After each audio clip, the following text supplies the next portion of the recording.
Kita akan lanjutkan acara di kesempatan hari ini. Acara selanjutnya adalah sambutan Wakil Menteri Agama Republik Indonesia yang terhormat Bapak Dr. Kiai Haji Zainud Tauhid Saadi MSI. Kami persilakan. Assalamualaikum warahmatullahi wabarakatuh.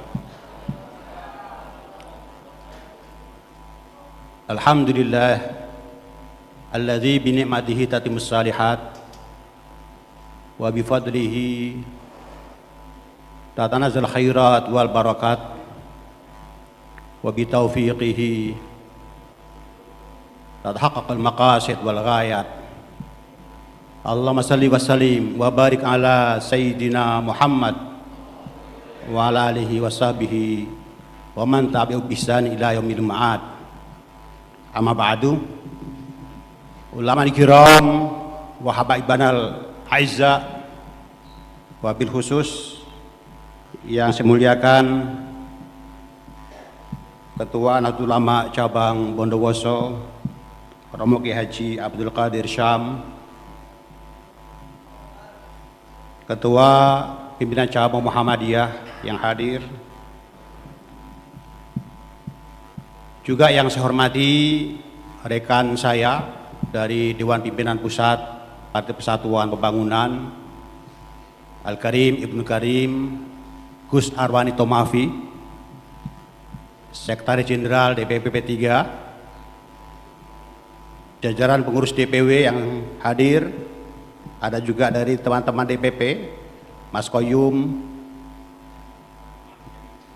Mas Idi, Mas Yani, Ketua Pimpinan Cabang, Dewan Pimpinan Cabang P3 Kabupaten Bondowoso, Al-Mukarram Romo Kiai Haji Salwa Arifin yang baru saja dilantik, para pimpinan majelis, majelis pertimbangan, majelis syariah, majelis bakar yang saya hormati dan saya muliakan, para pimpinan partai politik dari Nasdem, dari partai yang lain, ada Gerindra, ada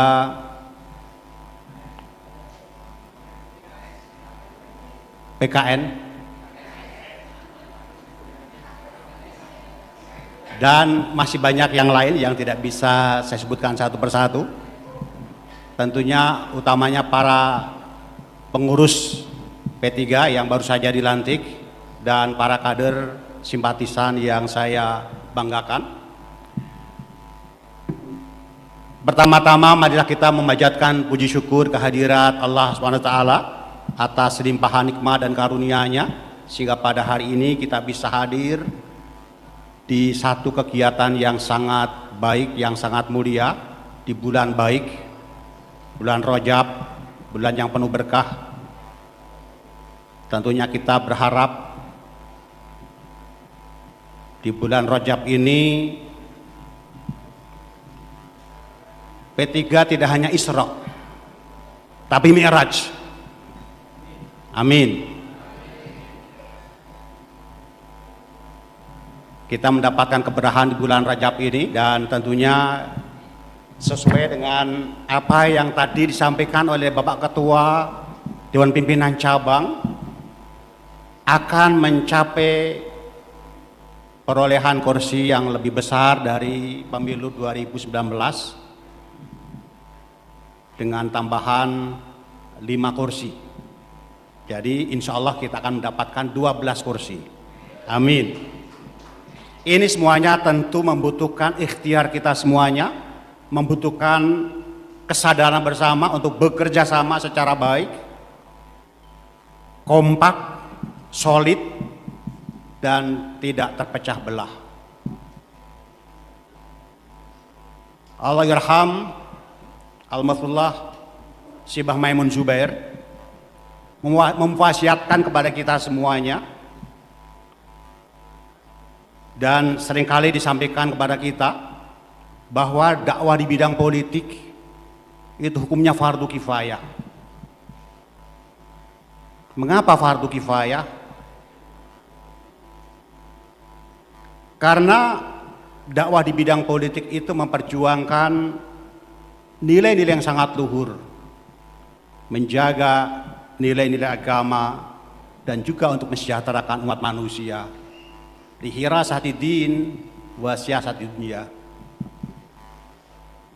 Karena dakwah di bidang politik itu hukumnya fardu kifayah, maka sarana untuk kita bisa melakukan dakwah itu juga harus wajib adanya. Apa sarana kita bisa melaksanakan dakwah di bidang politik? Yakni kita menggunakan wasilah Partai Persatuan Pembangunan yang memang asasnya Islam, komitmen terhadap perjuangan Islam Ahlussunnah wal Jamaah, sehingga keberadaan Partai Pembangunan itu juga harus tetap kita pertahankan.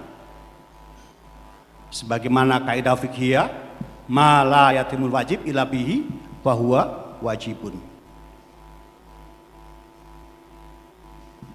Melalui partai inilah kita ingin mengabdikan diri kita, mendharma baktikan diri kita untuk melaksanakan dakwah amar ma'ruf nahi mungkar.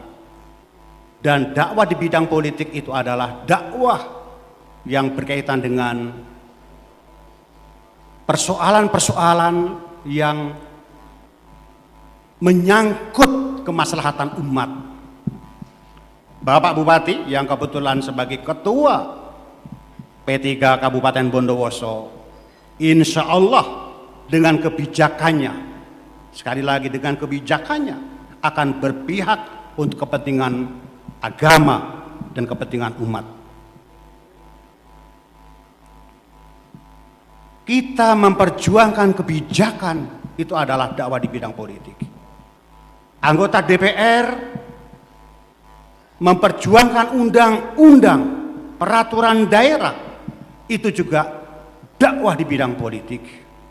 Peraturan daerah, undang-undang hakikatnya merupakan peraturan yang mengikat seluruh warga negara Indonesia.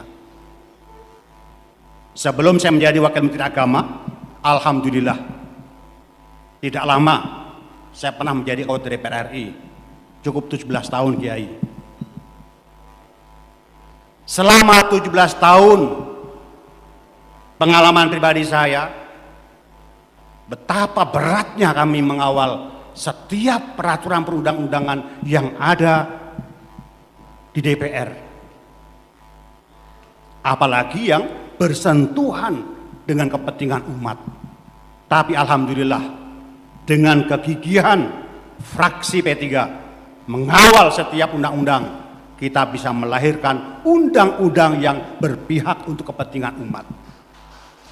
Ada undang-undang penyelenggaraan ibadah haji, ada undang-undang zakat, undang-undang perbankan syariah, undang-undang tindak pidana korupsi. Meskipun namanya tindak pidana korupsi, tapi korupsi itu dilarang agama. Ar-rashi wal murtashi finnar. Ada undang-undang anti pornografi.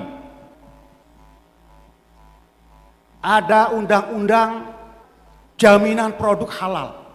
Saya masih ingat, ini pengalaman kecil saya, ketika saya menyampaikan atas nama pimpinan fraksi P3 mengusulkan undang-undang inisiatif jaminan produk halal.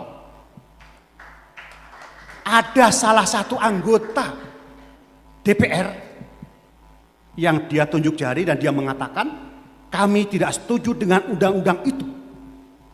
Karena Indonesia bukan negara Islam, Indonesia penduduknya tidak semuanya Islam. Undang-undang seperti itu dinilai diskriminatif. Bapak-bapak, ibu-ibu, kalau misalnya ada di situ, kupingnya panas atau tidak? Saya langsung tunjuk jari, saya katakan, benar Indonesia bukan negara Islam. Benar Indonesia tidak semuanya masyarakatnya beragama Islam. Tapi 98% rakyat Indonesia beragama Islam yang dilindungi hak-haknya untuk melaksanakan syariat Islam. Dan itu adalah dalam konstitusi kita. Itu dijamin oleh konstitusi kita, Undang-Undang Dasar 45. Akhirnya dia mengalah dan undang-undang ini berhasil kita sahkan. Meskipun 10 tahun kita kawal undang-undang itu. Masih ada sisa undang-undang yang nanti Gus Arwani Tomafi sebagai pimpinannya, undang-undang minuman keras. Sampai sekarang belum bisa berhasil. Betapa beratnya kami mengawal itu semuanya. Kalau sampai tidak berhasil, dan itu di dalamnya ada orang-orang Islam yang tega, tidak setuju dengan undang-undang yang berpihak pada nilai-nilai Islam. Siapa lagi yang harus memperjuangkan itu semuanya? Meskipun namanya undang-undang jaminan produk halal, itu sederhana. Tapi itu memberikan perlindungan kepada kita, apa yang kita makan, kita minum, kita pakai, itu harus halal. Yang selama ini negara tidak ada perlindungan kepada warga negaranya. Saya sering memberikan contoh, Kiai, air mineral yang panjenengan unjuk, yang minum, halal bukan itu? Halal, namanya air.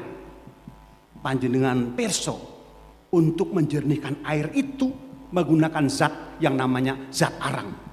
Zat arang itu bisa berasal dari tulang. Kalau tulangnya tulang sapi, halal. Kalau tulang BABI, dari mana kita tahu? Makanya harus diuji di laboratorium, baru difatwakan halal oleh MUI, diterbitkan sertifikatnya oleh BPJ. Ini perjuangan kita semuanya.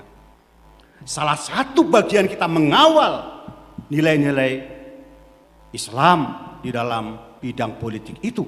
Belum lagi yang berkaitan dengan kesejahteraan masyarakat, belum lagi yang berkaitan dengan pengawasan dakwah amar ma'ruf nahi munkar dengan para pimpinan-pimpinan, para menteri kabinet Indonesia misalnya. Itu semuanya bagian dari dakwah yang harus kita lakukan.